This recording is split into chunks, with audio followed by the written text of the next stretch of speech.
No COVID restrictions here. Hello and welcome to the Authority of Love. I'm your host, Greg Williams, and we're on day 5, and I'm excited but a little sad because this is my last day with my good friend, Steve Kitts. Now, if you missed any of the previous programs, you can check them out at wjmm.com on the podcast page.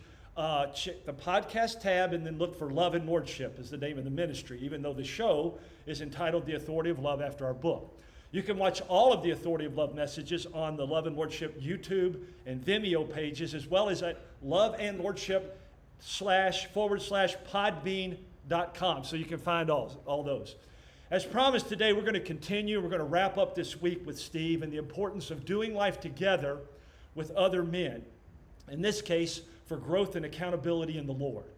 I want to welcome Steve back, and we're going to jump right in, Steve. So thank you for joining me this last day. We are on Friday, so I'm sorry you have to go, but I look forward to what you have to say today. And I want you to pick up where we left off yesterday, talking about Man Challenge and how you got started and how it helped you, and now the upper room. Tell us a little bit about that. Well, yesterday we talked about how a couple guys drugged me in begrudgingly Yes. early in the morning to a Man Challenge thing that was at our church at Southeast. And thank God they did, right? Right. And our group grew to be really big, and they kind of forced us to split. So Jim Sheehy, who we mentioned yesterday, asked me to take half of the group over. So both of those grew, and in the meantime, we were meeting at a place called Upper Room, which is where we are right now. Yes. And we've got 20 or 25 guys watching right here. Yes. But we started meeting once a month because we liked the intimacy of the upper room that we were in, just getting some guys together, and we wanted to kind of run our own agenda, do things a little bit different from Man Challenge. So that went on for a couple of years, and Doug Finnison is our host, and we kept talking about doing it every week, and we just kept talking about it. And about 3 years ago, he said, let's go, let's do it. So we started meeting every week with this group, and there's 25 or 30 guys here most weeks, and we do it every week, And what is from Man Challenge to your small groups and then back to a larger group now with what you call the upper room? By the way, you said it, we are live today. This is something new for us, so if you hear some laugh or some crying or whatever in the background, you'll know what it is. But what is the purpose? What was the real purpose of Man Challenge, small group, and now upper room? What was the purpose of all that for you guys? Intimacy and vulnerability. We have our motto here is. Oh, men love that stuff. Yeah. Oh, yeah. Sure. Right. No, they do not. And that's really how I think the thing took off. Is Jim and I would get in front of the group and just be honest about who we were and what we were struggling with. You didn't run them off? No. They're still scared. Right. It's good. No, Jim was great about that. He cried half the time he was up here. He was just vulnerable. He would pour it out, and I think guys responded to that because deep down inside, I think we all want to be real. Yeah. We want to connect with each other and on a different level. And we kind of had a little motto we came up with here, like we talked about yesterday. That the three. Yeah. Share that again. That was good. Yeah, we talked about seeking or submitting, surrender, and seeking God. Yeah. Submitting to God, surrendering to His authority, and seeking Him. And here we picked up a motto from something we were studying called Connect, Challenge, Change. So we're trying to connect men. We're trying to challenge them to change, and of course God does the changing part. Yeah. But that's what we have. We like the 3 S's, the 3 C's, something C's. simple, right? Next year we'll come up with a new one, right? But it's good. That's good. Well, I know we talked about the submit, surrender, and seek. And one of the things we mentioned yesterday, I want to share it again because it's scriptural and it's powerful, is we love to hear sermons from like Jeremiah 29:11. If I start saying that, if you don't know it already, you're going to know it. For I know the plans I have for you, the plans to prosper you and give you a hope and a future. And every one of us want to hear those messages. But we got to look at the next 2 verses, and I hardly ever hear a message on that, which speaks to what you were talking about. And they will pray to me, and I will hear them and answer them, and they will seek me and find me when they seek me with all their heart. Oh no, Pastor, stay on verse 11. I want the hope in the future. That's what we've built most of our churches on, unfortunately. But what really matters is, are we seeking Him with all our heart? And that fits into what you were talking about, and now the 3 C's. Share a little bit more about that, what that's done maybe in your life and some of the guys here in the upper room. Well, like I said, we came over here because we wanted to go a little deeper. You know, Yes. Man Challenge was great. It was a great entry-level thing for guys to come in and not feel intimidated. It's a little different to come in here. It's a smaller group, and somebody might get in your business or ask you a question. There might be some accountability, you know, things like that. So, And we've already established that men love that, right? Right. Well, you said it, O.C.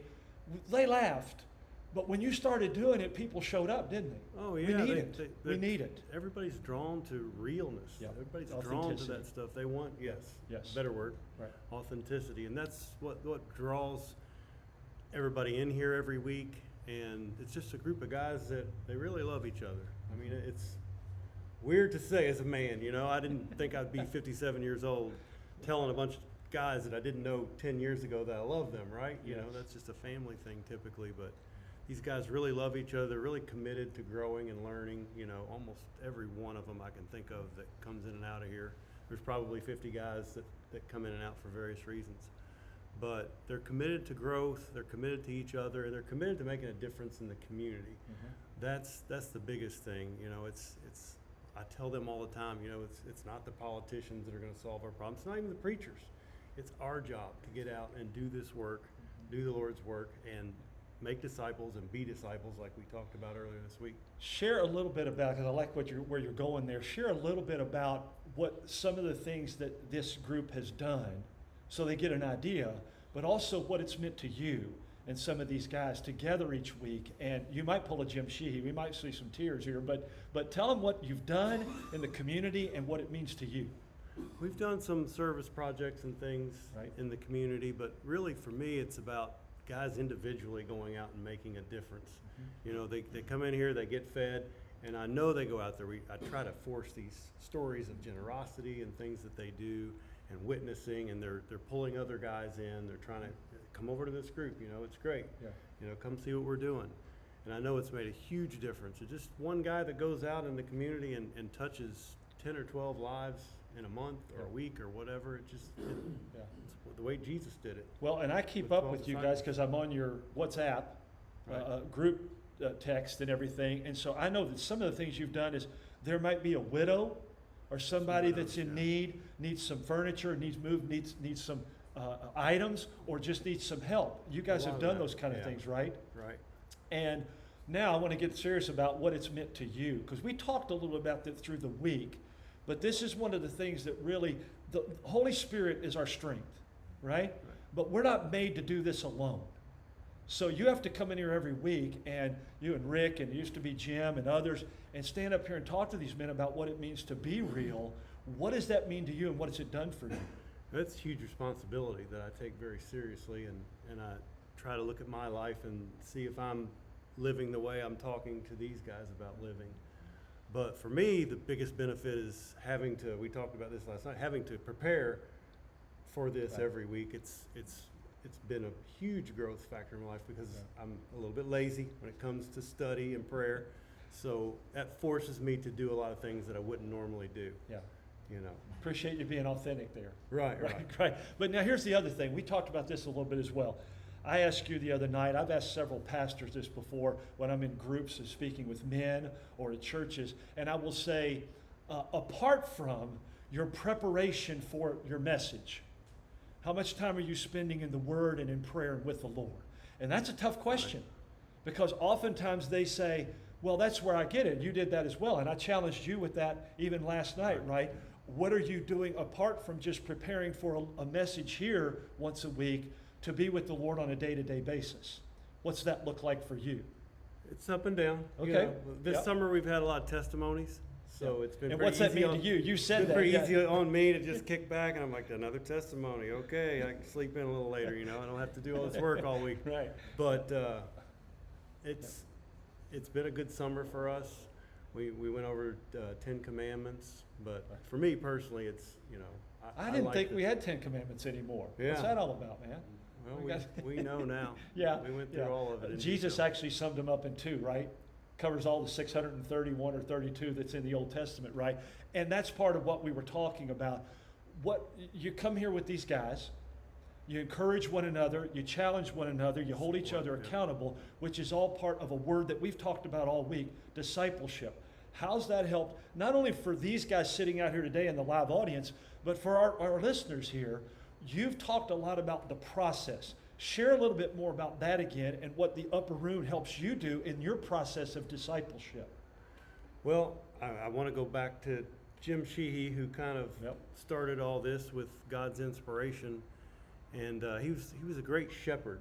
You know, he was really about discipling people, keeping track of everybody. He'd come to me and say, "Hey, what about this guy? We haven't seen him for a couple weeks." Right. So he really taught me a lot about that Yeah. process, and I can't remember the rest of the question. That's okay. About discipleship, your personal discipleship, because Yeah. even though we have a personal discipleship, we need others around us. Again, encourage, challenge, hold accountable. Yeah, the accountability piece is huge, and I think probably most of the guys I know personally, I've challenged them, they've challenged me, and I Yeah. openly ask for it. I think last week I asked them, I said, just check, if you see me out of line on something, hold me accountable. I want Yeah. to be accountable. Yeah, and we're not talking about just areas of our life where we may slip. We're talking about the accountability to, are you in the Word every day? Right. Are you in prayer? Are you spending time with the Lord? Because we absolutely have to have that, and we don't tend to prioritize that. We Right. need people to help us do that, right? Right, there's so much idolatry, is that what we were talking about Yeah, yesterday? And yes. compromise in our lives. We have these idols, work, it can be family, it can be lots of things Yeah. that we chase. Interesting. We were talking last night after we finished our fourth session and we went to eat. You talked about idolatry and compromise, and I mentioned 3 or 4 things, and we were like, these are all good. Your marriage can be an idol. Your spouse can be an idol. Your kids and family can be an idol. The church can actually be an idol.